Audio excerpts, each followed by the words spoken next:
All products and services featured are independently chosen by editors.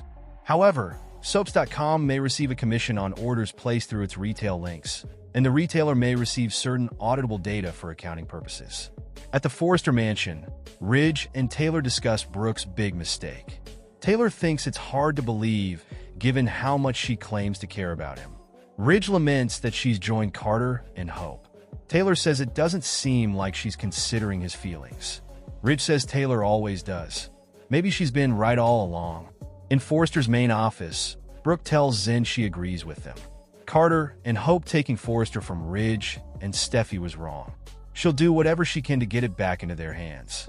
She swears Zen to secrecy. He will gladly keep it to himself.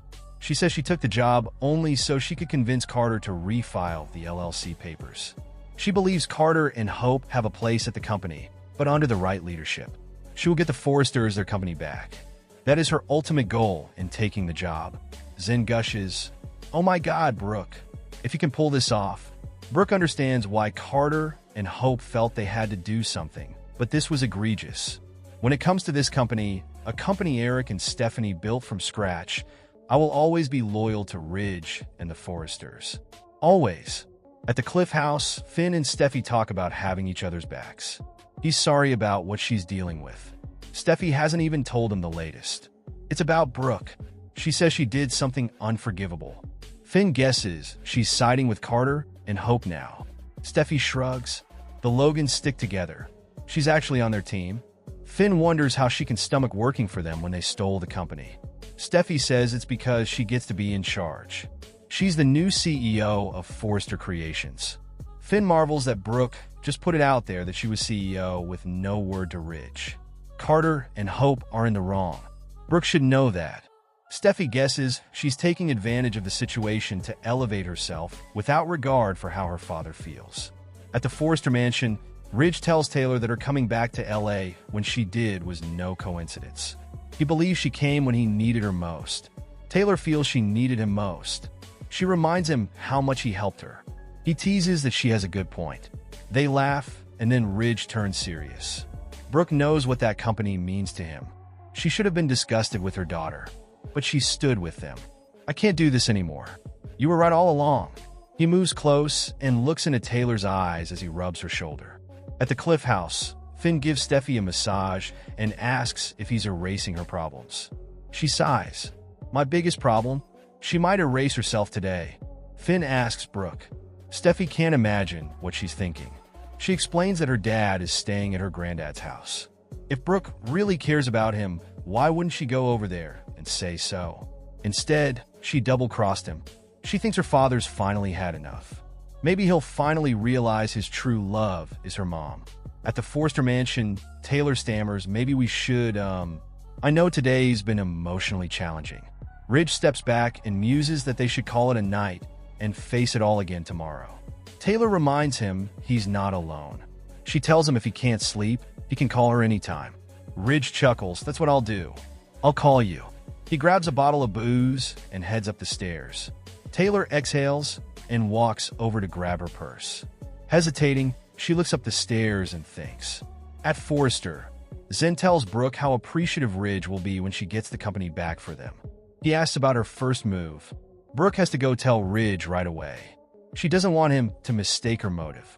Imagine the smile on his face when I tell him why I took over his position. She'll put him back in charge of Forrester Creations. Zen can't thank her enough. This is a huge relief. Brooke warns he needs to keep this quiet so that Carter doesn't find out what she's up to. She'll tell Ridge. He trusts me more than anyone. In his bedroom at the mansion, Ridge paces. He thinks about his close encounter with Taylor in the living room. Suddenly, he turns and she's standing there in the doorway with 2 glasses in her hand. Placing them on the bureau, she walks over to Ridge. They gaze into each other's eyes. Taylor muses Ridge. "What you've been through tonight." He says it's made him realize how much he needs her in his life. "Sometimes you have to hit rock bottom before you see what's right in front of you. I just want to love you."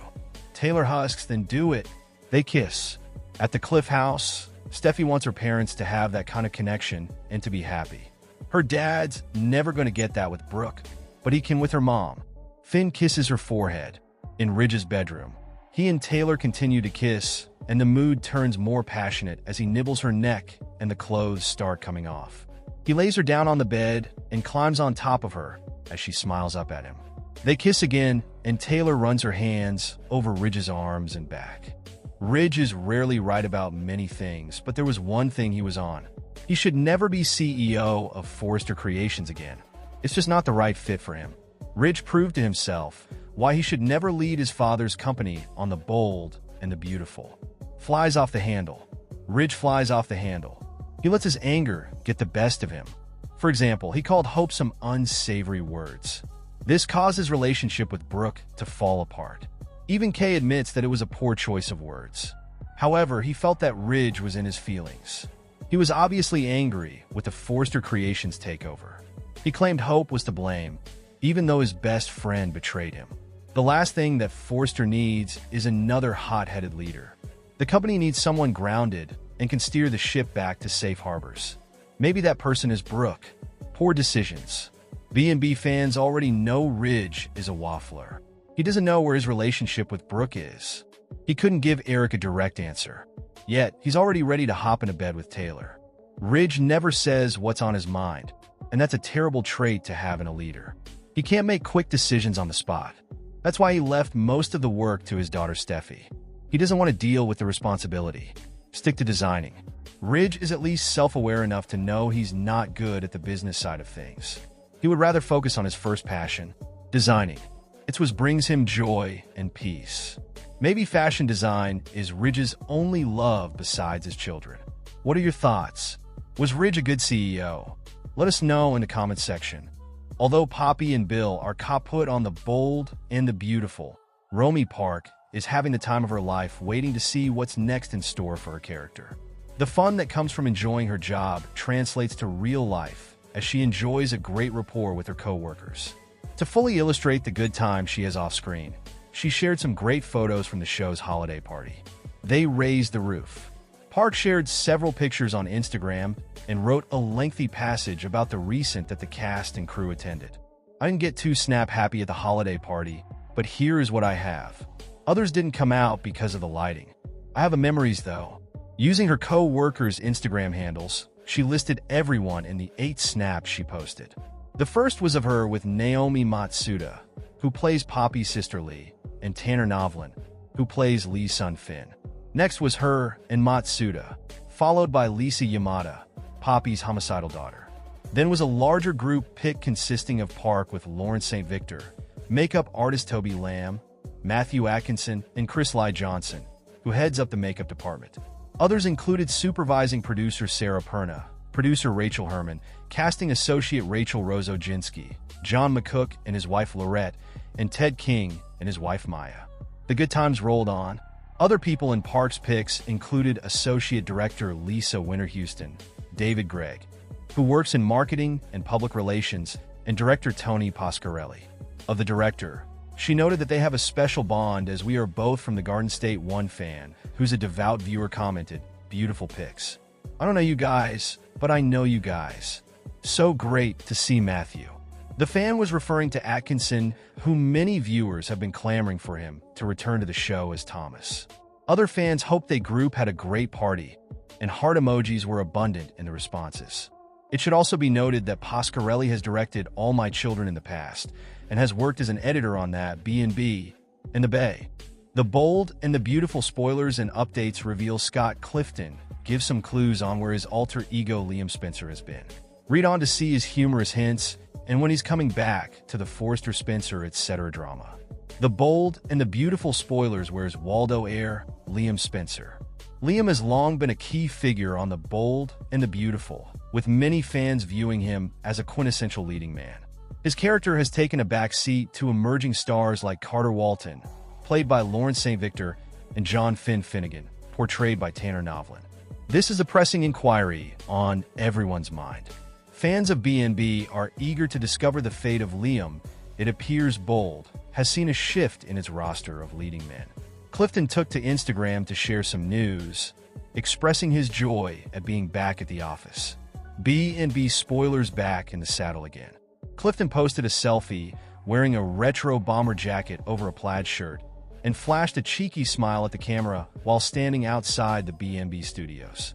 He joked about Liam's absence from the show, saying clearly Liam's been off at a pricey tree-hugging, vegan granola yoga retreat. Fans are thrilled to have Liam back on screen and rushed to the comments to greet the actor. One fan said, "I can't wait to see how you'll react to your ex." That fan was referring to Hope Logan's relationship with Carter. Plus, there was a recent coup attempt that has everyone talking. Viewers are eager to see Liam's response to the changes at Forrester Creations. The bold and the beautiful spoilers dollar Bill Spencer needs saving. A different fan proposed that Bill might need a rescue. Maybe he'll need saving from Luna Nozawa or have a moment of panic when he realizes Bill and Luna are an item now, the user commented. Bill has already been ensnared by Luna once. So, what does this mean for Liam? He might finally have the chance to rekindle his romance with Ivy Forrester, especially with her back in town. Alternatively, he could still try to persuade Hope that they are destined to be together. Once he learns about Cope, he might devise a plan to come between them. The bold and the beautiful spoilers reveal that Hope Logan is finally getting her wish now that she's back at Forrester Creations and her line is being reinstated. Hope for the future is poised to make a triumphant return. So let's talk about what's ahead. Carter Walton has promised Hope that she'll have all the funding she needs to make her line a success this time around. Hope was trying to scrape by before, but now she's got all the necessary resources to revive Hope for the future and give it a real chance to do big numbers. That doesn't necessarily mean it'll work, but at least Hope will know for a fact that she gave it her all. Hope won't have to deal with the pressure of constantly being on the chopping block, so she'll have time to make grand plans and carry them out. Brooke Logan also mentioned the reinstatement of Hope and her line in her recent social media announcement. So Forrester Creations is going all in. Since Zen Forrester Dominguez is sticking around as the Forrester's inside man, Hope still has her lead designer and can start planning her line's revival. Of course, Hope will want to make a huge splash with a fashion show somewhere down the line. This storyline could culminate in an exciting HFTF preview that serves as the moment of truth. If Hope fails, she won't have any excuses to hide behind anymore. Hope will just have to put the new designs out there and hope that they sell well enough to justify everything Carter set in motion for her. Naturally, a fashion show could also bring the potential for some chaos, that we might see some fun twists and turns, especially if Steffy Forrester decides to crash her rival's event. Steffy, Ridge Forrester, and Eric Forrester don't plan on entering the Forrester building until this takeover drama is resolved, but things could change if Hope's fashion show gets underway there. Maybe Steffy will decide to waltz in just to mess with Hope's head, or perhaps Steffy could plan an announcement to upstage Hope as the new design's debut. Whatever the case, it makes sense that Hope's indeed going to have a fashion show down the road, so it could easily get derailed somehow. Our B&B predictions point to Steffy continuing to be a thorn in Hope's side, so that could lead to shocking news. The bold and the beautiful spoilers say Hope and Steffy's rivalry will come with more curveballs, so stay tuned for updates on all the turmoil. The bold and the beautiful spoilers reveal that Ridge Forrester, Steffy Forrester, and Eric Forrester are still seething over Carter Walton's takeover, which they feel will prove disastrous. In B&B's December 18th episode, the Forresters ranted about how Carter was destined to fail. Ridge also called Hope Logan an idiot, so he clearly doesn't think she'll be able to provide much help. However, Carter's decision to offer Brooke Logan the CEO job could be a game changer. Brooke has the experience necessary for this position, not to mention she's a very beloved figure and well-known name when it comes to Forrester Creations. What happens if Steffy and Ridge are proven wrong about Forrester's next chapter? What if sales skyrocket and this takeover actually turns out to be a huge success? Carter intends to give Hope all the funding and resources she needs, so Hope for the future may finally have a chance to thrive. Although Carter's global conglomerate idea is risky, it brings the possibility of major rewards too. Plus, with Brooke steering the ship, she'll be able to keep things moving in the right direction when it comes to the day-to-day operations. It's possible that the Forresters will be in for a shock if Carter, Hope, and Brooke actually make a winning team. If Forrester Creations thrives under new leadership, it'll be interesting to see Ridge, Steffy, and Eric's reaction. The three of them don't plan on setting foot in the building until they can regain control. But will they rethink their stance at some point? If Carter's vision pays off and he takes Forrester to the next level, there might be room for compromise. Could Steffy, Ridge, and Eric undergo a perspective change that opens their minds a bit more? Regardless, the Forresters expect Carter to crash and burn, but that may not be the case, especially with Brooke playing such a key role in the CEO seat. Eric, Ridge, and Steffy might have to make some updates to their way of thinking, so we'll see whether Carter's plot might bring positive news. The bold and the beautiful spoilers say Carter, Hope, and Brooke will certainly do their part to make Forrester shine. So stick with us for more predictions on what the future holds for the company.